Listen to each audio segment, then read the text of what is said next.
ta njohim, ta adhurojmë, ta falenderojmë për mirësitë, t'ia dim për begatitë e shumta që na ka bërë.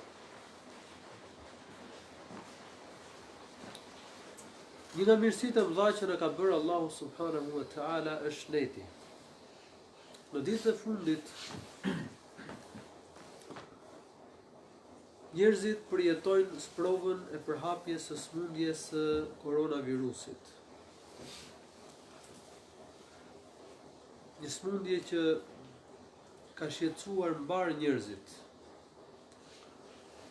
Por këtë smundje kush e ka dhënë? Dhe me çfarë urtësie e ka dhënë atë? Kjo është tema e mësimit tim personte me ndihmën e Allahut subhanahu wa taala. Smundjet i jep Allahu dhe ato ndodhin me caktimin e Allahut subhanahu wa taala. Allahu ka vënë në këtë botë shëndetin dhe smundjen. Çdo smundje vjen me kaderin e Allahut. Atë ka krijuar Allahu dhe atë e përhap vetëse Allahu subhanahu wa taala. Në kohën e jahilijetit, periudhën para islamike, periudhën para diturisë, njerëzit mendonin se smundjet ngjitse përhapeshin në mënyrë të natyrshme vetvetiu, pa caktimin e Allahut. I dërguar Allahu sallallahu alaihi wasallam këtë besim e hodhi poshtë, duke thënë la adwa, nuk ka smundje që ngjit vetvetiu pa caktimin e Allahut. Domethënë këtë domethënie ka fjala e profetit sallallahu alaihi wasallam. Smundje ngjitse faktikisht ka, sikurse del dhe nga disa hadithe të tjera, pasi profeti sallallahu alaihi wasallam ka këshilluar me ik prej të gërbulurit, atij që ruan nga smundjet ngjitse, me qëllim që të mos ta prekin smundjet ngjitse. Pra profeti e ka këshilluar marrjen e shkaqeve dhe shmangjen e kontaktit me ata që vuajnë nga smundjet ngjitse apo që kanë smundje ngjitse. Por profeti sallallahu alaihi wasallam me fjalën la adwa, nuk ka smundje ngjitse, ka patur për qëllim të hedhë poshtë atë besimin e keq që kanë patur njerëzit në kohën e paditurisë, jahilijetit, kur thonin se smundjet kalonin nga njëri tek tjetri vetvetiu, pa kaderin e Allahut të lartësuar. Duhet dim që çdo gjë ndodh me kaderin e Allahut. Nuk ka gjë në gjallësi që ndodh pa kader. Inna kulla shay'in khalaqnahu fi qadar, bi qadar. Ne çdo gjë thot Allahu i lartësuar në Kur'an e kemi krijuar me kader, me caktim. Po ashtu Allahu i lartësuar thotë në Kur'an: "Wa ma asaba min musibatin fil ardi wala fi anfusikum illa fi kitabin min qabli an nabraha." Nuk bie ndonjë fatkeqësi në tokë dhe as në vetët tuaja, vetëm sa ajo është e shkruar në libër, domethënë në Lauhul Mahfuz, para se ne ta krijojmë atë. Kështu që fatkeqësitë që bien, smundjet që bien dhe që përhapjen bien vetëm se me kaderin e Allahut të lartësuar. Kështu që kjo smundje, virusi korona, ka ndodhur me kaderin e Allahut. Përhapet me kaderin, me caktimin e Allahut. Dhe preken vetëm ata njerëz që e ka caktuar Allahu i lartësuar për ta. Edhe përmasja e prekjes dhe problemet që shkakton ajo në trup janë me kaderin e Allahut të lartësuar. Dikush më pak me caktimin e Allahut e ka, dikush më shumë me caktimin e Allahut. Për dikë Zoti na ruajt. Shkakton edhe vdekjen. Edhe kjo është me kaderin e Allahut subhanahu wa taala. E theksoj faktin që smundjet i ka vënë Allahu dhe ato ndodhin me kaderin e Allahut të lartësuar, sepse s'pari njëra ateistët nuk e pranojnë këtë fakt. Mohojnë Allahun, mohojnë kaderin e Allahut dhe mendojnë që shneti është rastësisht edhe smundjet vijnë rastësisht. Së dyti, Ka edhe musliman të cilët kanë besim të zbehet dhe flasin më shumë për aspektin material, më shumë për aspektin që ka të bëj me kapjen e smundjes, me kurimin e smundjes, me marrjen e shkaqeve, me parandalimin e përhapjes së smundjes e kështu me radhë. Nuk kemi kundër kësaj pjese, përkundrazi feja islame këshillon që me marr masat për të ruajtur prej smundjes, me bërë shkaqet për të shmangur smundjen, me shmang kontaktin me njerëzit të cilët kanë smundje gjithse në mënyrë që ajo të mos transmetohet, në mënyrë që të mos përhapet. Pasi ka argumente që dëshmojnë për këtë pjesë, dhe ndoshta do t'i përmend më pas. Por jo vetëm kaq. Duhet kujtojmë Allahun. Duhet që të njohim caktimin e Allahut. Duhet ta dim që çdo gjë ndodh me kaderin e Allahut subhanahu wa taala. Kështu që ka musliman që kanë besim të cekët, besim të zbehet. Janë musliman, por kanë besim të zbehet. Mbase nuk e përmendin fare kaderin e Allahut në çështje të tilla. Nuk e çojnë në përmendje gjithësinë e ka krijuar Allahu. Dhe ai e ka paracaktuar çdo gjë. Dhe smundjet ndodhin dhe kalojnë vetëm se me caktimin e Allahut subhanahu wa taala. Ka edhe musliman të hajrit, të cilët nuk diskutohet, besojnë kaderin e Allahut, përmendin kaderin e Allahut, por e teprojnë në trajtimin e kurtheve të kafirave, planeve të tyre dhe aftësive të tyre. Dhe hamendsojnë se kjo smundje është përhapur nga disa fuqi të errta, disa segmente të këqija, me qëllimin për të bërë shkatrim në botë. Ky është përfiturim i gabuar. Ka musliman të hajrit të cilët kanë menime të tilla të kota. Smundjen e krijon Allahu, smundjen që ta krijojnë kafirat. Smundja përhapet me caktimin e Allahut. Para një farkohet diskutuar për tërmetin. Qarkullon të ideja që në base është bërë një shpërthim dhe u bë gjitha e lëkundje. Është bërë një shpërthim, domethënë nga ca shtetet fuqishme. Kjo nuk është e saktë. Gjëra të tilla si vulkanet, tërmetet, smundjet që përhapen në masë, i bën vetëm Allahu. Janë me caktimin e Allahut. Nuk mund t'i bëj ato kush tjetër përveç Allahut të lartësuar. Është e gabuar që muslimani të ketë mendime të tilla. I thash këto gjëra sepse janë muhabete që përhapen nëpër internet. Gjoja në laborator nuk e mohoj faktin që ekziston, domethënë ekzistojnë armët biologjike dhe lufta biologjike kështu me radhë. Po çështja për të cilën po flasim është tjetër. Është tjetër të bëhet, domethënë bëhen një sasi rreshjesh artificiale, derdhje ujë artificiale, dhe është tjetër kur flasim për rreshjet e shiut që përhapen kudo. S'mund bëjnë njerëzit sistemin e qarkullimit të ujërave sikur se ka bërë krijuesi i gjithësisë. Nuk mundet që njerëzit të shkaktojnë probleme të tilla sikur se ky virus që përhapet në mbar botën dhe shkakton smundje të lashe, shqetësohen njerëzit, paralizohet sistemi mjekësor në shumë vende, shkaktohen vdekje. Kjo është puna e Allahut, kjo është kaderi i Allahut, duhet me u dorëzuar Allahut subhanahu wa taala. Dhe përfytyrime të tjera të gabuara në lidhje me këtë çështje, ka musliman që e egzagjerojnë në trajtimin e kësaj smundje. A thua se do shuhet bota, a thua se do vdes shumica e botës. Edhe media ka të bëjnë vetën, mbase ka edhe segmente që nxisin këtë friksim të madh. Sikur domethënë do ketë vdekje në masë edhe kështu me radhë. Faktikisht smundja ekziston. Probleme shkakton, por ka egzagjerim.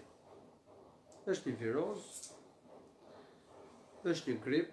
Unë nuk jam për të folur këtu për aspektin mjekësor, sepse nuk më përket mua, por nga ajo që po vërejmë, nga ajo që po dëgjojmë, por edhe nga dhënat e sakta që japin ekspertët e fushës. Del se kryesisht preken njerëz që kanë smundje kronike, njerëz të thyer në moshë, njerëz që kanë imunitet të dobët, dhe në raste të rralla shkakton edhe vdekje. Allahu na ruajt. Problemi ekziston, smundja ekziston, është smundje ngjitse, është smundje që përhapet, por egzagjerimi nuk është në vendin e duhur. Përhapja e frikës dhe e panikut nuk është në vendin e duhur. Dhe ka edhe njerëz që përpiqen ta trajtojnë si diçka që nuk ekziston fare, si një problem që nuk ekziston, si një smundje që nuk ekziston, sikur duan me thënë që mos me marr shkaqet, mos me urujt e kështu me radhë. Edhe këta faktikisht gabohen. Smundja ekziston. Smundja është në përhapje e sipër, lutim Allahun që të mos përhapet, lutim Allahun që na ruaj prej saj, lutim Allahun që edhe njerëzit që i ka prekur ta kalojnë pa pasoja, por smundja ekziston. Edhe për këtë arsye, kujdesi duhet, shkaqet duhen marr, shkaqet që janë përmendur që i përmendin mjek të aftë, të drejtë dhe të besueshëm. Të merren shkaqet me shmang kujdesin, në mënyrë që mos na prek smundja, sepse edhe marrja e shkaqeve është prej fesë Allahu subhanahu wa taala. Dhe një problem ose një përshtypje të gabuar që kanë dhe mjaft musliman lidhje me këtë situatë që është krijuar është dhe teprimi me marrjen e shkaqeve. Vërtet duhet marrim shkaqet, por nuk mund të kalojmë në ekstrem. Deri në atë masë që njeriu për shembull të diskutojë edhe respektin ndaj prindërve. Të diskutojë edhe larjen e xhenazës së të vdekurit, edhe pjesëmarrjen në xhenazë. Organizatat që veprojnë në mesin e kafirave, që caktojnë kushte, caktojnë masa, përmendin gjëra që duhen ndërmarr për të parandaluar përhapjen e smundjes ose për të mos u prekur nga smundja, ata nisen nga aspekti material, nuk nisen nga aspekti njerëzor. Ne kemi fe, ne kemi bindje, ne kemi lidhje familjare, lidhje farefisnore. Smundje kanë prekur muslimanët ndër shekuj. Kanë përmendur dietarët smundje dhe më të rrezikshme më të rënda se kjo. Kjo diskutohet nëse është epidemi apo nuk është epidemi, pasi smundjet epidemike kanë shkaktuar vdekje në mënyrë masive dhe smundjet epidemike sipas termit, sipas asaj që shpjegojnë dietarët e ummetit, al-waba, që do gjuhën arabe, është ajo smundje që shkakton vdekje masive. Për hir të vërtetës, ne deri në momentin për cilin po flasim nuk e vërejmë diçka të tillë. Prek moshuarit kryesisht, njerëzit që kanë imunitet të dobët, domethënë që tek ata shkakton probleme më të mëdha se prek edhe të tjerët. Dhe vdekje shkakton në raste të rralla. Dërsa smundja e murtajës, për shembull, kur binte diku në një vend, shkaktonte qindra mijë njerëz të vdekur. Në shekullin e 8 të hijretit ka shkaktuar, sipas asaj që përmendin dietarët, 30 milion vdekje. Kjo smundje nuk vërehet që ka për masa të tillë, dhe elhamdulillah është për të falendëruar Allahun subhanahu wa taala që nuk është e këtij rangu kaq të rrezikshëm. Shmirësi nga Allahu në kuptimin që domethënë nuk është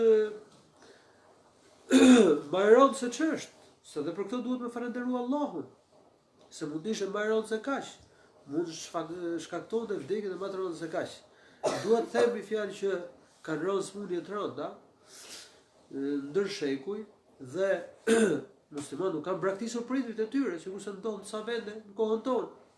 nuk shkon me e pa, nëse prindi preket nga smundja, shkon me e pa, as nuk shkon me, as nuk e prek,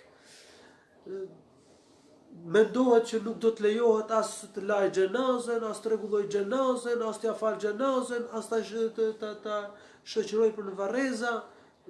Ky është skajshmëri në marrjen e shkaqeve. Do merren shkaqet, do përpiqemi, do të ruhemi që mos na prek smundja, por jo deri në atë mas, sa që braktisin prindrit, mos me la xhenazën, mos me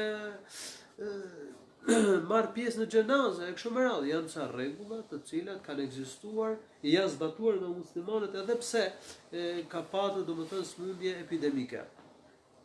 Kështu që dhe skajshmëria në marrjen e shkaqeve, marrja e shkaqeve në mënyrë ekstreme nuk është e udhës. Të marrim shkaqet dhe t'i mbështetemi Allahun subhanahu wa taala. Prandaj Ibn Hajar al-Asqalani në librin e tij Badhul Ma'un e ka dënuar këtë drejtim, këtë aspekt. Ka folur për ata njerëz të cilët nuk marrin pjesë në xhenaze, nga frika se mos i prek smundja. E thash edhe pak më parë, kjo nuk do të thotë që të mos marrim shkaqet, mos bëjmë kujdesin, mos ruhemi, por jo deri në ekstrem. Aq më tepër që shumica këtë smundje e kalojnë pa probleme, alhamdulillah. Një pakicje në ata të cilët kanë probleme. Dhe ndoshta mund të shihet një nga masat e rreptë që është marrë fakti që po izolohet mbar shoqëria. Dhe kështu bën, domethënë mund paralizohet jeta, mundet që të dëmtohen interesat e njerëzve, qoftë interesat e kësaj bote dhe interesat fetar.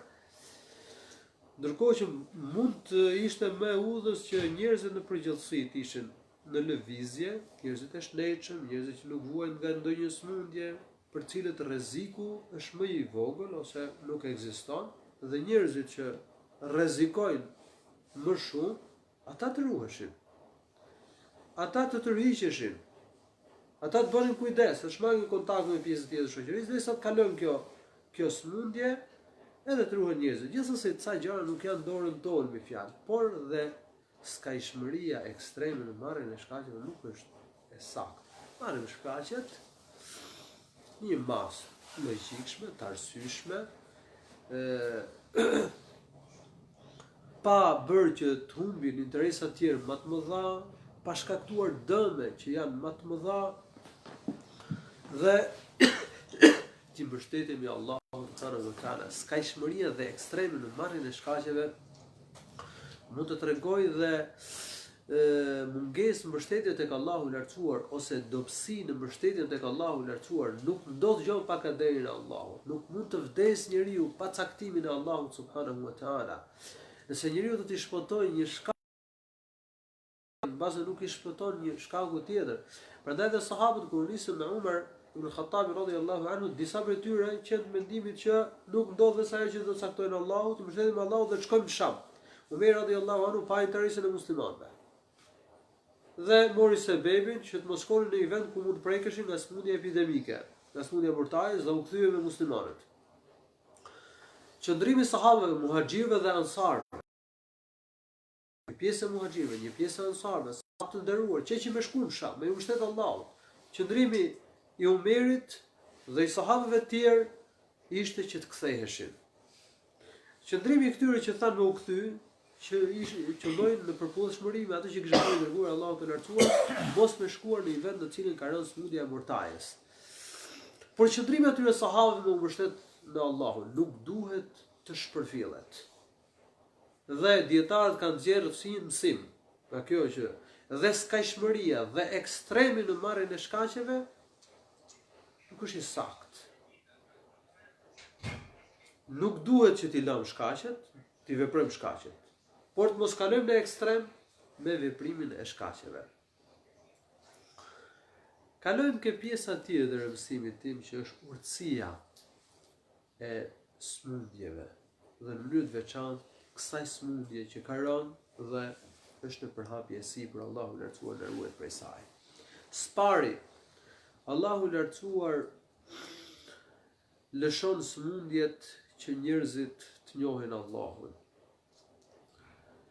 të njohin fuqinë e Allahut, të njohin diturinë e Tij, të njohin urtësinë e Tij, të njohin punët e Tij. Allahu i lartësuar ka krijuar qiejtë dhe tokën, dhe ai ka vënë ligjet e gjithësisë, ai ka zbritur dhe ligjet fetare, ai rregullon punët që njerëzit të dinë se ai ka fuqi për të bërë gjithçka, dhe që njerëzit ta dinë se Allahu ka përfshirë gjithçka me dijen e vet. Prandaj thot Allahu i lartësuar në Kur'an, Allahu alladhi khalaqa sab'a samawatin wa min al-ardi mithlahun يتنزل الأمر بينهن لتعلموا أن الله على كل شيء قدير وأن الله قد أحاط بكل شيء علما. Allahu i lartësuar është ai i cili ka krijuar 7 qiejt. Dhe po aq toka. Urdhri i Allahut ndërmjet qiejve dhe tokës. Urdhrat fetare që Allahu i lartësuar ka shpall profetëve, por edhe urdhrat e Allahut për rregullimin e punëve të gjithësisë, ku hyn edhe çështja e shëndetit edhe çështja e smundjes. Se këto janë ligjësi. Allahu ka vënë shëndetin, Allahu ka vënë smundjen. Dhe përhapja e smundjes është sipas një ligjësie, një rregulli që ka vënë Allahu subhanahu wa taala. Nuk është gjë e rastësishme. Thotë që të dini se Allahu ka fuqi për të bërë gjithçka dhe se ai ka përfshirë me diturinë e Tij. Allahu i lartësuar ka krijuar qiejtë dhe tokën. Ka vënë ligjet, ku hyn dhe ligjet e gjithësisë, që njerëzit të dinë se Allahu ka fuqi për të bërë gjithçka dhe se Allahu ka përfshirë gjithçka me diturinë e Tij. Allahu subhanahu wa ta'ala gjithashtu thot në Kur'an, wa fi anfusikum afala tubsirun, në vetet tuaja a nuk shihni? Të shoh njeriu vetvete. Allahu i lartësuar na ka krijuar. Ai na ka dhënë shëndetin. Ai na ka dhënë mirësitë. Po të shoh njeriu vetveten, do të kap shenjat e shumta që tregojnë për ekzistencën e Allahut, për fuqinë e Tij, për diturinë e Tij, për urtësinë e Tij, mëshirën e Tij subhanahu wa ta'ala. Pra Allahu subhanahu wa ta'ala me këto që lëshon na bën thirrje që të njohim fuqinë e Tij, të njohim diturinë e Tij, të njohim punët e Tij subhanahu wa ta'ala. Allahu i lartësuar gjërat i ka krijuar në çift. Ka thënë në Kur'an, wa min kulli shay'in khalaqna zawjayn la'allakum tadhakkarun. Çdo lloj krijese ne kemi krijuar çift. Dhe këtu hyn edhe smundja dhe shëndeti. Ekziston shëndeti, ekziston dhe smundja. Ekziston smundja, ekziston dhe ilaçi. Po ilaçi, ka që e din, ka që nuk e din. Ndoshta në një farë kohë njerëz nuk e din ilaçin, më vonë mund të zbulojnë ilaçin e smundjes. Atëherë Allahu ka vënë shëndetin edhe smundjen. Në mënyrë që njerëzit njohin fuqinë e Allahut subhanahu wa ta'ala.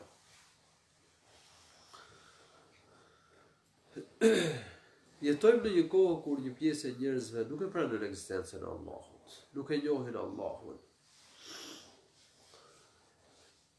Nuk e pranojnë që shëndetin e kanë nga Allahu.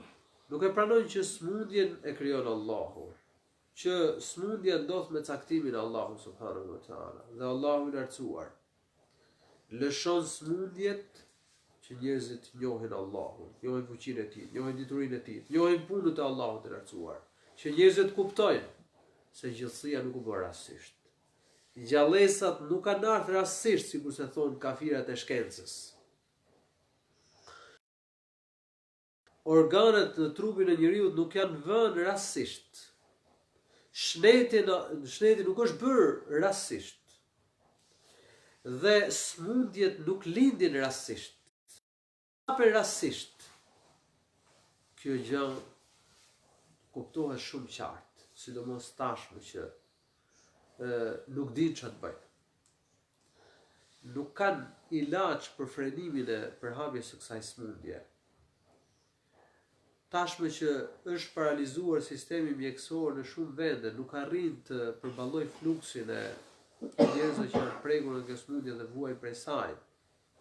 Arrin të kuptojnë njerëzit se Kjo gjë ka ndodhur me caktimin e Allahut. Smundja përhapet me kaderin e Allahut subhanahu wa taala. Dhe duhet me ju drejtu Allahut. Duhet me u kthyer tek Allahu subhanahu wa taala. Dhe mësia e dytë e ekzistencës së smundjes është që t'ia dim Allahut për mirësinë e shëndetit. Allahu na ka krijuar, ai na e përsosi krijimin. Allahu subhanahu wa taala na e ka dhënë shëndetin. Sanurihim ayatina fil afaqi wa fi lahum annahu al-haq. Thot Allahu në Kur'an, ne do t'u tregojmë atyre shenjat tona në horizonte dhe në vetvete tyre, në mënyrë që ata të kuptojnë se ai është hak, se Kurani është hak, se i dërguar Allahut është hak, që njerëzit kuptojnë se Allahu është hak, se punët e tij janë të vërteta, se Kurani është hak, se rruga e Allahut është e vërtetë. Allahu na tregon shenjat dhe në vetvetet tona. Allahu i lartësuar gjithashtu thotë në Kur'an: Ja eyyuhal insanu ma gharraka bi rabbika al-karim alladhi khalaqaka fasawwaka fa'adalak. O njeri, ç'të mashtroi ty? Ti vë shok Zotit tënd më bujarit. Ç'të mashtroi ty ti vë shok atij? Të mos e falenderosh atë, të mos i bindesh atij, të mos ja dish atij për mirësitë. Ndërkohë që ai është më bujari. Ai ti ka bërë gjitha mirësitë, edhe mirësinë e shëndetit. Allahu subhanahu wa taala të ka krijuar alladhi khalaqaka fasawwaka, i cili të krijoi dhe ta përsosi krijimin. Allahu na thua na krijoi babain ton Ademin nga dheri, çdo njeri krijohet nga një pikë fare, zhvillohet, del në jetën e kësaj bote, rritet. Allahu i lartësuar na e ka përsosur krijimin. Fa'adalak. Na ka dhënë formë dhe paraqitje të bukur. Na e ka bërë pjesët, gjymtyrët dhe organet e trupit të funksionojnë për mrekulli. Mirë funksionimi i gjymtyrëve, pjesëve, organeve të trupit është mirësia e Allahut. Shëndeti është mirësia e Allahut. Alladhi krijoi, ta përsosi krijimin dhe ti bëri pjesët e trupit, gjymtyrët e trupit, organet e trupit funksionojnë në mënyrë të harmonishme. Kjo është shëndeti, kjo është mirësia që na ka dhënë Allahu subhanahu wa taala. Fi ayyi suratin ma rakkabak. Dhe ai të dha formën që dëshiroj. Nëse kemi zgjedhur vetë formën, Allahu i lartësuar na ka dhënë formën që deshi, subhanahu wa taala. Kështu që smundja dhe Allahu i lartësuar na ka krijuar me qëllimin që ta falenderojmë. Falënderimi është një nga llojet e ibadetit, është një nga llojet e adhurimit. Allahu thotë në Kur'an: Wallahu akhrajakum min butuni ummahatikum la ta'lamuna shay'a wa ja'ala lakum as-sam'a wal absara wal af'idata la'allakum tashkurun. Allahu i lartësuar ju nxori nga barqet e nënave tuaja ndërkohë që ju nuk dinit asgjë. Ju dha shikimin, dëgjimin dhe zemrat për të kapur gjërat, për të kuptuar gjërat, për të parë, për të shikuar, për të logjikuar, për të arsyetuar. Në mënyrë që ju të falenderoni Allahun, atëherë Allahu na nxori në jetë, Allahu na i dha aparatet, Allahu na dha zemrën, na dha ne të mendojmë, ne të shikojmë, ne të dëgjojmë, ne të kapim shenjat e Allahut, dhe ne të falenderojmë Allahun. Allahu kërkon për ne falenderimin, kërkon që ta falenderojmë për mirësitë. Për shembull, shëndeti është një mirësi e madhe dhe duhet të falenderojmë Allahun subhanahu wa taala për ta. Por nëse nuk do të ekzistonte smundja, njerëzit nuk do t'ja dinin vlerën shëndetit, nuk do falenderojnë Allahun subhanahu wa taala për shëndetin. Njerëzit ja din shkencës, për shembull. Ja din mjekësisë, por nuk ja din Allahut. Një pakicë njerëzish janë falënderues, siç ka thënë Allahu në Kur'an: "Wa qalilun min ibadi ash-shakur." Pak prej robërve të mi janë falënderues. Flasin me të madhe dhe vlerësime të mëdha për bëmat e shkencës, për arritjen e mjekësisë, për aparaturat mjekësore, për ilaçet që ka zbuluar mjekësia, si jemi kundër zbulimeve, kurimit, smundjes së kështu me radhë, se dhe këto janë me caktimin e Allahut. Dhe gjetja e ilaçit është mirësi nga Allahu subhanahu wa taala, për cilën duhet me falënderuar Allahun. Marrja e shkaqeve, kurimi, trajtimi mjekësor është për gjërave të rekomandueshme dhe të edhe me fenë Allahu subhanahu wa taala. Por problemi është kur njeriu s'do me ja ditë për Allahun. S'falënderon Allahun. Nuk ja di Allahut për mirësitë e shumta që na ka bërë. Dhe një nga mirësitë që na ka bërë Allahu subhanahu wa taala është shëndeti. Prandaj thot Allahu në një vend tjetër në Kur'an: "Qul huwa alladhi ansha'akum wa ja'ala lakum as-sam'a wal absara wal af'idata qalilan ma tashkurun." Thuaj, Allahu është ai i cili ju krijoi juve dhe ju dha juve zemrat, por ju pak falenderoni. Allahu i lartësuar ka përmendur mirësitë e shumta që ne ka bërë në surën Ibrahim: Allahu alladhi khalaqa as-samawati wal arda wa anzala minas samai ma'an fa akhraja bihi min ath-thamarati rizqan lakum wa sakhkhara lakum al-fulka litajriya fi al-bahri bi amrihi wa sakhkhara lakum al-anhar wa sakhkhara lakum ash-shamsa wal qamara da'ibayn wa sakhkhara lakum al-layla wan nahar wa ataakum min kulli ma sa'altumuhu wa in ta'uddu ni'mata Allahi la tuhsuha innal insana la zalumun kafar. Allahu në këto ajete ka përmendur ndër të tjera mirësinë e krijimit të qiejve dhe tokës, të zbritjes së rreshjeve të shiut, mirësinë e diellit dhe të hënës, ka përmendur mirësinë e ditës dhe të natës, ushqimit, frutave, mjeteve të jetesës që kanë nxjerr.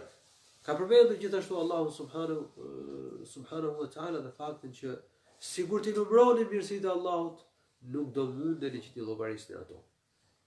Edhe nëse do të përpiqeshin njerëzit ti numëronin mirësitë e Allahut, nuk do mundet të llogarisin. Aq shumë janë mirësitë që na ka bërë Allahu lartësuar. Çdo gjymtyr, çdo pjesë, çdo organ trupit ka mirësi. Nëse nuk funksionon mirë një gjymtyr e trupit, nëse ka shtrëngullim, ka smundje, ke dhimbje, s'ke rahat, një smundje mund të shkaktoj vdekjen e njeriut. Pra kemi mirësinë e jetës, kemi mirësinë e shëndetit, kemi mirësitë e funksionimit të mirë të organeve, pjesëve të trupit, për cilat duhet falenderojmë Allahun subhanahu wa taala, i dërguar Allahu sallallahu alaihi wasallam. Në një hadith ka thënë: "Kullu sulama min an-nasi alayhi sadaqa fi kulli yawmin tatlu'u fihi ash-shamsu." Për çdo kockë të trupit, për çdo gjymtyr, për çdo pjesë, në çdo ditë në të cilën lind dielli, biri i Ademit duhet bëjë një punë të mirë, do të japë një sadaka. Përse si falënderim ndaj Allahut? Sa kocka kemi në trup, të cilat janë harmoni me njëra tjetrën, kryejnë funksione siç duhet, është mirësi nga Allahu. Shëndetin e kemi mirësi nga Allahu. Duhet me falënderu Allahu subhanahu wa taala për ta. Me bë punë të mira. Se si falënderohet Allahu subhanahu wa taala për ta? Profeti ka përmendur disa gjëra në hadith, nuk do zgjerohem me përmendjen e tyre dhe i ka quajtur sadaka. Me bë mirë, me dhënë sadaka, me pajtu njerëzit, me thonë fjalë të mirë, me haq pengesat nga rruga. 2 rekatet namazit duhas, ka falëndrim detyrueshëm, falja 5 namazeve, agjërimi i Ramazanit, respekti ndaj prindërve, largimi nga gjunat. Ky është falëndrimi i detyrueshëm për mirësitë që na ka dhënë Allahu ku hyn dhe mirësitë e kockave, pjesëve, gjymtyrëve të trupit. Ka dhe falëndrim të pëlqyeshëm, duke bërë punë të mira, duke dhënë sadaka, duke u bërë mirë njerëzve. Edhe këto janë forma falënderimi për cilat marrësh problem tek Allahu subhanahu wa taala. Atëherë në këtë hadith profeti sallallahu alaihi wasallam na ka kujtuar faktin që kemi mirësi. Kemi mirësinë e shëndetit, funksionimit të mirë të kockave dhe pjesëve gjymtyrëve të trupit, për të cilat ne duhet ja dimë Allahut. Duhet falenderojmë Allahun subhanahu wa taala. Thot Allahu në Kur'an: "Alam naj'al lahu 'aynayn wa lisanan wa shafatayn." A nuk kemi dhënë njeriu në 2 sy, wa lisanan wa shafatayn, gojën dhe buzët. Ka thënë Mujahid, Allahu i lartësuar ja numëron njeriut mirësit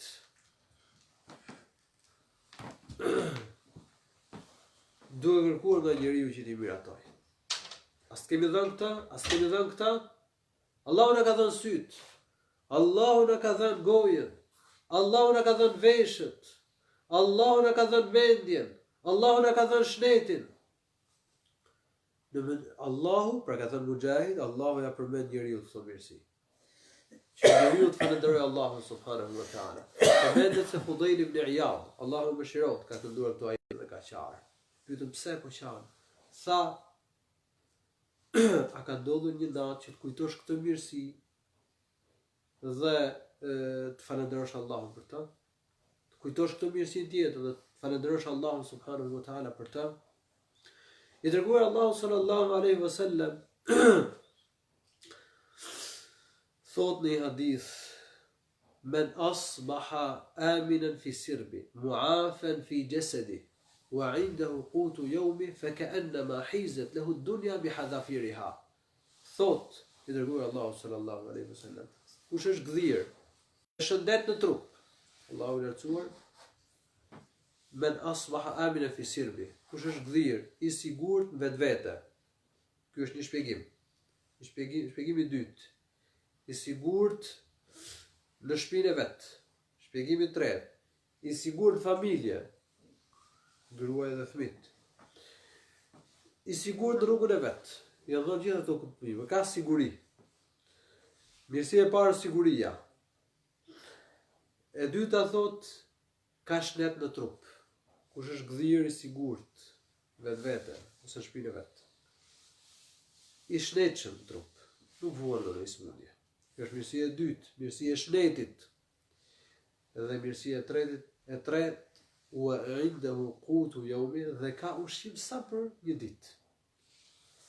2 vakte bukë. Pasi në kohën e profetit kryesisht njerëzit konsumonin 2 vakte bukë. Ka sa për 2 vakte bukë, jo më tepër. Është sot si të ishim me të gjitha mirësitë e dynjos. Sikur të kishe gjitha begatitë e kësaj bote. Prandaj kanë thënë dietarët, as-sihhatu ghina al-badan. Shneti është pasuria fizike, pasuria trupore që ka dhënë Allahu. Dhe kjo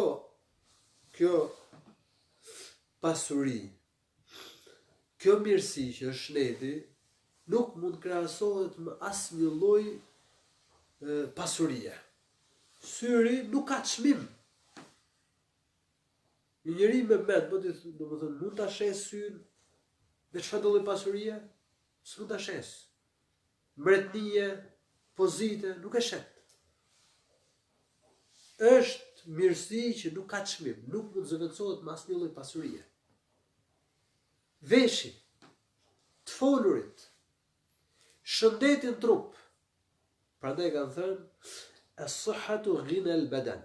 Shneti është pasuria fizike trupore. Dikush tjetër ka thënë as-sihhatu al-mulku al-khafi. Shneti është mbretënia, është mbretënia e fshehtë. E kemi vetvete. Përmendet se Harun al-Rashid ka dalë për gjuhë e tij. Edhe etet për ujë dhe kërkon shërbëtorit ujë. Qëlloj shërbëtori mençur. Edhe i tha, nëse do të mungonte uji, çfarë do jepje? Për të dhënë ujë. Tha gjysmën e mbretërisë. Vjen momenti, ndoshta me bë ujin e holl. Dhe përsëri i bëri një pyetje shërbëtori, i thotë, në qoftë se nuk do të mundshë të urinoje, çfarë do të jepje që të mundshë të shkarkohesh, të shlirohesh? Sa gjysmën e mbretërisë. Imagjino 2 mirësi, ujin e pishëm dhe shkarkimin e lëngjeve dhe gjërave për trupit, të cilat nëse do të ishte në trup do të dëmtonin njeriu. Kjo është mirësi që nuk mund llogaritet. Pra mirësitë që ka bërë Allahu subhanahu wa taala janë të shumta. Prandaj Allahu ka më na pyet ditën e gjykimit për mirësitë. Wala tusaluna yawma idhin 'anil na'im. Atë ditë do të pyeten për begatitë, për mirësitë. Thot Allahu në Kur'an, atë ditë, do të ditën e gjykimit, do të pyeten për mirësitë. Abdullah ibn Mas'ud në shpjegimin e këtij ajeti ka përmendur një nga mirësitë, ka përmendur shnetin, ka përmendur sigurinë dhe shnetin. Abdullah ibn Abbas gjithashtu e ka përmendur shnetin. Një nga mirësitë për të cilat Allahu do të na pyesë ditën e gjykimit kur dalim para tij është mirësia e shnetit. Allahu s'na ka dhënë kot, syt, gojën, veshët, mendjen, gjymtyrët, pjesën e trupit, organet, shnetin. Na ka dhënë që të falenderojmë. Na ka dhënë që t'ia dim për mirësitë, të adhurojmë atë, të nënshtrohemi atij, të lutemi atij. Dhe ka më na pyet ditën e gjykimit për falënderimin e detyrueshëm. Mirë është që njeriu të bëjë edhe falënderimin e pëlqyeshëm, nafile. Por përgjegjësi ka për falënderimin e detyrueshëm. Dhe falënderimi i detyrueshëm është me ia ditë Allahut për mirësitë me zemër. Me krye detyrat e fesë, me urrit nga gjunahet. Prandaj dikush nga dietarët ka thënë, kush largohet nga gjunahet, e ka bën falënderimin. E ka falënderuar Allahun subhanahu wa taala për mirësitë. I dërguar Allahu sallallahu alaihi wasallam në hadith ka thënë: "Awwalu ma yus'alu anhu al-'abdu yawm al-qiyamati min an-ni'am an yuqala lahu alam nusihha jasadak wa nurwika min al-ma'i al-barid." Begatia e parë për të cilën do të pyetet njeriu ditën e gjykimit është, do t'i thotë Allahu, a nuk të kemi dhënë shnet në trup? Dhe a nuk të kemi dhënë ujë të pishëm për shuarjen e etjes? Shneti është mirësi nga Allahu. Burimet ujore janë mirësi nga Allahu, për të cilat ne duhet falenderojmë Allahun subhanahu wa taala. Shneti është një mirësi që njerëzit nuk e vlerësojnë.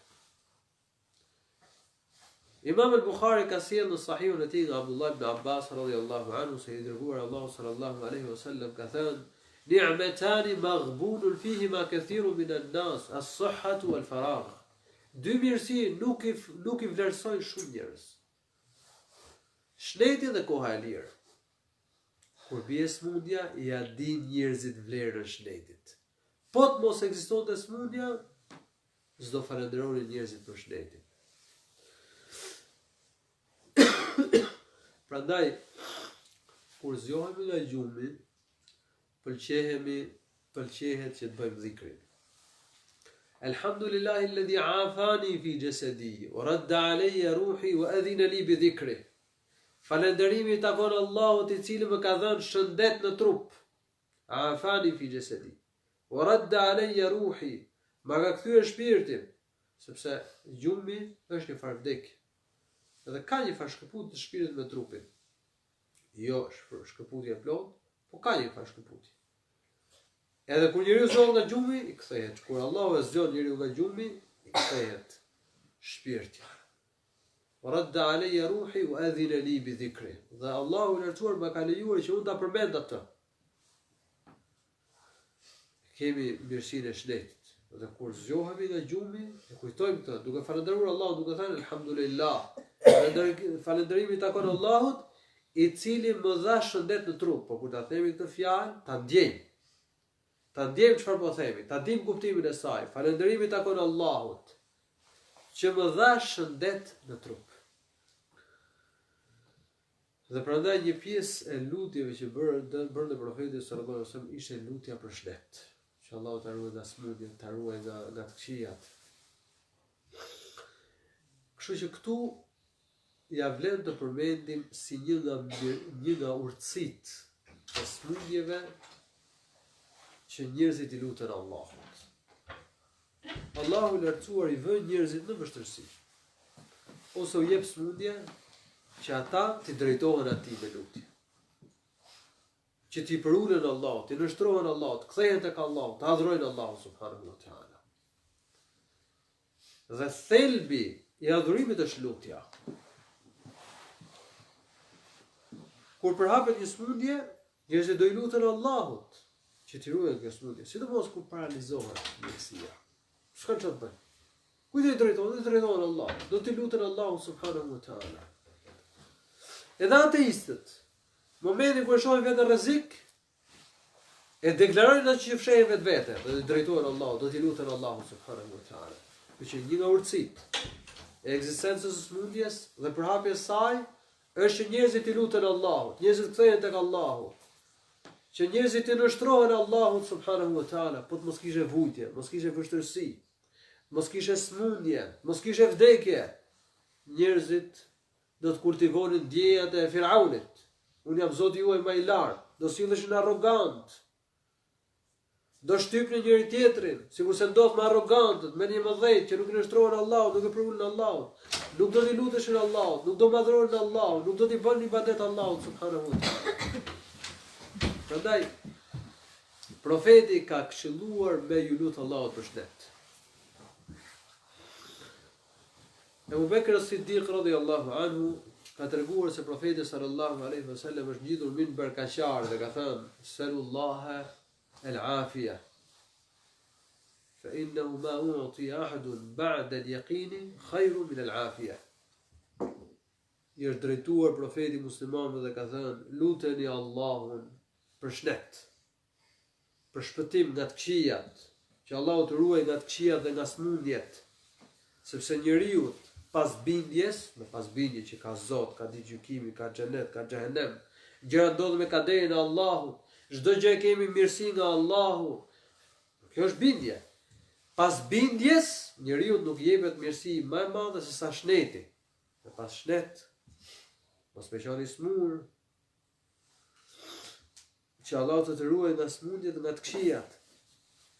Gjithashtu i dërguar Allahu sallallahu alaihi wasallam ka thënë: Ja Abbas, ja amma an-nabi, akthir min ad-du'a bil afia. Ka thënë: o Abbas. Abbas ka thënë dëgjaj profetit sallallahu alaihi wasallam. I tha: lutu sa më shumë për shëndet, që Allah të t'jap shëndet. Gjithashtu profeti sallallahu alaihi wasallam ka thënë: selullaha al-afiyata fi dunya wal akhirah. Lutjuni Allahut që t'u jap shëndet në dynja dhe në ahiret. Që Allahu t'u jap shëndet dhe të ruaj nga të këqijat dhe nga smundjet në dynja, dhe që Allahu të ruaj nga dënimi në ahiret. Ky është kuptimi i kësaj porosie që jep dërguar Allahu sallallahu alaihi wasallam. Gjithashtu profeti sallallahu alaihi wasallam ka thënë hadith: afdalu da'watin yad'u biha al-mar'u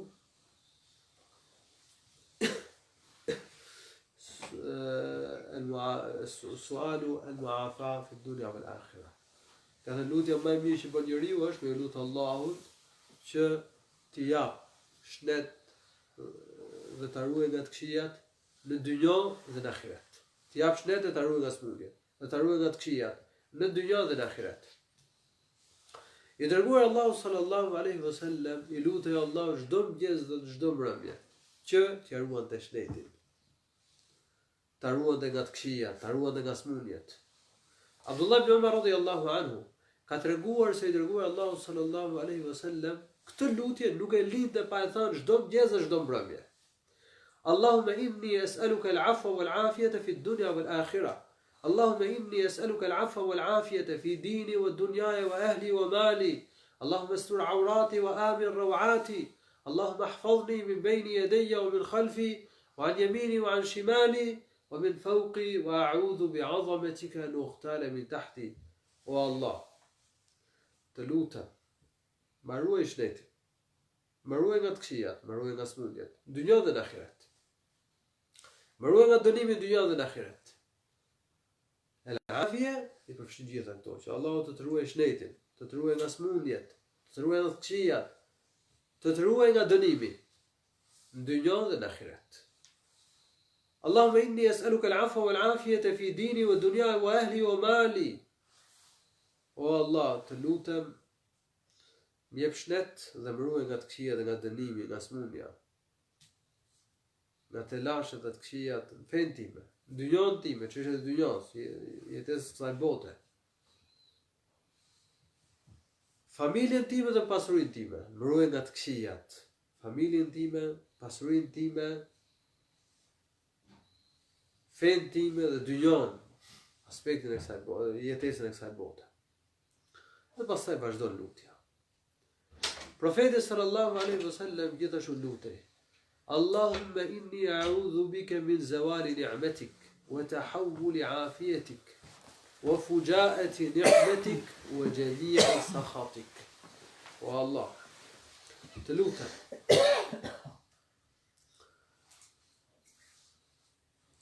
që të mos më ik mirësia që ti më ke dhënë, shëndeti që ti më ke dhënë, që të mos më ik shëndeti e të më prekës smundjet. Të lutem më mbro nga dënimi yt i befasishëm. Të lutem më mbro nga të gjitha ato gjëra të cilat sjellin zemrimin tënd. E dërguar Allahu sallallahu alaihi wasallam gjithashtu lutet i thotë: Allahumma inni a'udhu bika min al-barasi wal-judhami wal-jununi wa sayyi al-asqam. O Allah, të lutem, më ruaj, më mbro nga smundja e lebrës, gërvulës, çmendje, dhe nga smundjet e këqija. Ke smundjet e këqija përfshihen shumë smundje. Allahu na ruaj nga smundjet e këqija. Gjithashtu përmendet se profeti sallallahu alaihi wasallam ka bërë lutje: Allahumma inni a'udhu bika min munkarati al-akhlaq wal a'mali wal ahwa'i wal adwa. O Allah, të lutem, më mbro nga moralet e këqija, nga punët e këqija, nga dëshirat e këqija dhe nga smundjet e këqija. Atëherë përmendëm faktin që një nga urtësitë e krijimit të smundjeve dhe përhapjes tyre është që njerëzit i luten Allahut, që njerëzit i drejtohen Allahut subhanahu wa taala. Një urtësi tjetër është që njerëzit kthehen tek Allahu. Padyshim, kjo situatë do të bëjë që sa njerëz të kthehen tek Allahu. Fesadi në tokë, bregdet dhe ndet përhapet për shkak të gjunaheve të njerëzve. Ka thënë Allahu Kur'an: "Zahara al-fasadu fil barri wal bahri bima kasabat aydin nas liyudhiqahum ba'da alladhi 'amilu la'allahum yarji'un." Është përhapur fesadi në det dhe në tokë për shkak të asaj që njerëzit kanë bërë me dy duart e tyre, për shkak të gjunave që njerëzit kanë bërë. Është përhapur fesadi. Çfarë nën kupton fjala fesad këtu? Shkatrim dhe prishje. Ke fesadi njerë hynë, sprovat, belat, që vinë me caktimin e Allahut. Pra, njerëzit kanë bërë punë të këqija dhe si pasojë vinë smundje që përhapen. Vinë sprovat, vinë belat, vinë mundimet. Ke fesadi hynë gjunahet e njerëzve të cilat bëhen shkak për belat, sprovat dhe smundjet që bien. Këto janë gjëra që i kanë përmendur dietarët në librat e tefsirit. Imam Shaukani në librin Fathul Qadir ka thënë që ajeti i përfshin gjitha. Përfshin ato gjëra që ndodhin, belat, sprovat, smundjet, të cilat vijnë me caktimin e Allahut. Përfshin gjunahet të cilat bëhen shkak për trazirat, belat, konfliktet, smundjet dhe belat që vinë. Gjunahet e njerëzve janë shkak për ato që ndodhin. Bima kasabat aydin nas. Atëherë fesadi, belaja, smundjet vinë për shkak të gjunaheve të njerëzve. Allahu i lartësuar u lëshon që njerëzit të kthehen. Allahu alçon smundit që të vuajë një pjesë të pasojave të gjunaheve të tyre. Ka ateist, mohojnë Zotin, mohojnë kaderin e Allahut, nuk falenderojnë Allahut, s'duan me ja ditë për Allahut. Mos fol për vdekjen, thonë. Mos fol për ditën e gjykimit, për xhenetin, për xhehenemin. Shijo vetëm jetën e kësaj bote. Po nuk i lë Allahu. Allahu lëshon ca gjëra që i trazojnë, që i shqetësojnë. Ta kuptojnë që ka Allah.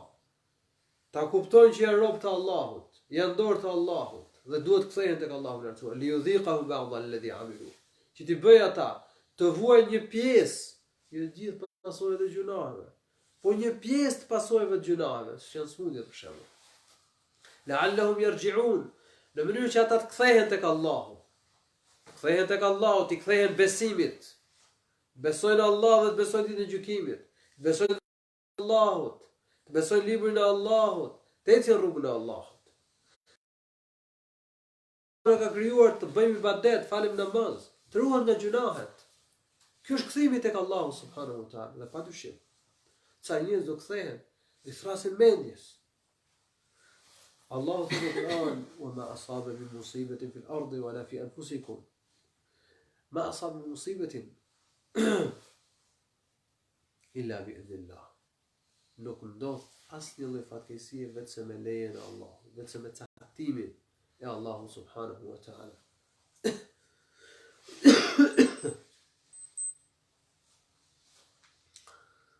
وما أصابكم من مصيبة فبما كسبت أيديكم. Po ashtu thot, nuk u bie ndonjë fatkeqësi vetëm se për shkak të gjunaheve që keni bërë. Dhe nga urtësit dhe e smundjeve është pastrimi i gjunaheve të besimtarëve, fisnikrimi i tyre, ngritja e tyre në grada të larta. Smundjet se prekin muslimanin, e pastrojnë dhe gjunahet, po me kush që duroj. Nëse muslimani vdek nga një smundje epidemike, siç është smundja e murtajës, fiton gradën e shahidllakut. Por profeti ka përmendur që kush vdes nga smundja e murtajës fiton gradën e shahidllakut. Pa kanë të njëjtin gjykim. Dhe smundjet e tjera epidemike, të cilat janë të rangut të smundjes murtajës, më sakta është që kanë të njëjtin gjykim.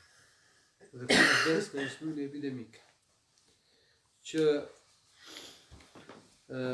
është po aq e rëndë sa smundja e murtajës, shpresohet që të fitoj gradën e shahidllakut tek Allahu, mbesi dëshmor. Jo vetëm kaq. Por dhe ai njeri që ndodhet në një vend ku bie smundja e murtajës, ose një smundje tjetër që është e rangut saj, siç e përmenda pak më përpara, dhe qëndron aty në atë vend, me durim, duke hënë durimin, duke shpresuar vetëm shpërblimin e Allahut, Allahu do t'i japë atij shpërblimin e shahidit. Ka thënë Aisha radhiyallahu anha, pyeta profetin për smundjen e murtajës, hadithun sahih në Buharit. Dhe profeti sallallahu alaihi wasallam tha: "Kana adhabun yab'athu Allahu ala man yasha min ibadi." Ka qenë një smundje, ka qenë një dënim që Allahu është një dënim që Allahu e jep kujt të dojë për robërit e vet. Walakin Allah ja'alahu rahmatan lil mu'minin, por Allahu këtë smundje ka bërë mëshirë për besimtarët. فما من مسلم يكون في أرض يقع فيه الطاعون فيمكث في بلده صابرا محتسبا يعلم أنه لن يصيبه إلا ما كتب الله له إلا كان له مثل أجر الشهيد. Nuk ka muslimon që ndodhet në një vend në të cilin bie smundja e murtajës dhe qëndron në këtë vend, në durim, duke shpresuar vetëm shpërblimin e Allahut, duke pritur vetëm shpërblimin e Allahut, vetëm se ai do të marrë shpërblimin si një shahid. Si një shahid që bie në fushën e betejës.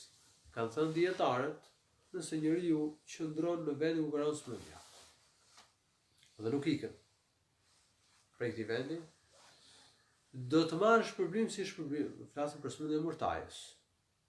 Dhe sipas shpjegimit të më të saktë, dhe smundjet e tjera epidemike që janë të njëjtit rang. Ky njeri, edhe nëse nuk vdes nga smundja, por qëndron aty me durim, duke pritur vetëm shpërblimin e Allahut të lartësuar, me besim në Allah ditën e gjykimit, ky njeri do të marrë shpërblimin si shahid. Kështu që nga urtësitë e smundjeve është që besimtarët të pastrohen nga gjunahet dhe të ngrihet gradat e Allahut. Pasi njeriu mund të ketë një grad ke Allahu që nuk arrin me punët e veta, dhe Allahu i jep sprova, sikur se janë dhe smundjet, në mënyrë që të arrijë atë gradën e lartë që ka caktuar Allahu veçuar për ta. Mirë, po kjo nuk do të thotë që besimtarët kërkojnë të keqen. Këtë pjesë nuk duhet ta kesh kuptuar. Përkundër, ti lutemi Allahut për shëndet. Ti lutemi Allahut na ruaj nga smundjet. Dhe ti lutemi Allahut që ti shëroj të smurët, të keqen s'duhet ta kërkojnë. Kjo është metoda e profetëve. Por nëse bie, s'duhet ta humbim durimin. Nuk duhet të kalojmë panik. Nuk duhet ta pushtoj frika, sepse ndodhen shumë njerëz në kohën tonë. Por duhet që durojmë, duke shpresuar shpërblimin e Allahut të lartësuar. Qofse njeriu duron, arrin mirësinë e madhe që përmendet në hadithet e profetit sallallahu alaihi wasallam dhe që përmendet dhe në hadithe të tjera. Ndërsa për kafirat, smundjet janë dënim. Dhe smundja e mërtajës, sikur se ka treguar profeti sallallahu alaihi wasallam, ka qenë dënim që Allahu po ka lëshu ty që ka dashur për robët e vet. Por është dënim për kafirat e për besimtarët. Profeti sallallahu alaihi wasallam ka thënë për smundjen e mërtajës: "Kana rijsan ba'athahu Allahu ala ta'ifatin min bani Israil." Smundja e mërtajës ka qenë një smundje, një dënim, rijs është dënim që Allahu në Rasul ka lëshuar një pjesë prej banu Israila. Por Allahu subhanahu wa ta'ala pastaj në një kohë në tjetrën e lëshon atë. Njerëzit kanë arritur në kohën tonë që gjejnë ilaçin kundër smundjes së mërtajës, por dalin smundje tjera. Mbase nuk janë aq të rrezikshme dhe aq të rënda sa smundja e mërtajës, por shkaktojnë probleme. E trazojnë njerëzit. Smundje që shkaktojnë vdekjen në masë janë dënim për kafirat. Ndërsa për muslimanët, nëse ato prekin muslimanët, janë mëshirë. E theksoj faktin që smundjet e përhapura në masë janë dënim për kafirat, se ka njerëz që nuk e pranojnë këtë fakt. Nuk e pranojnë që smundjet vinë për shkak të gjunaheve. Ka edhe njerëz që mbase kanë marrë farditurie fetare dhe flasin me padije.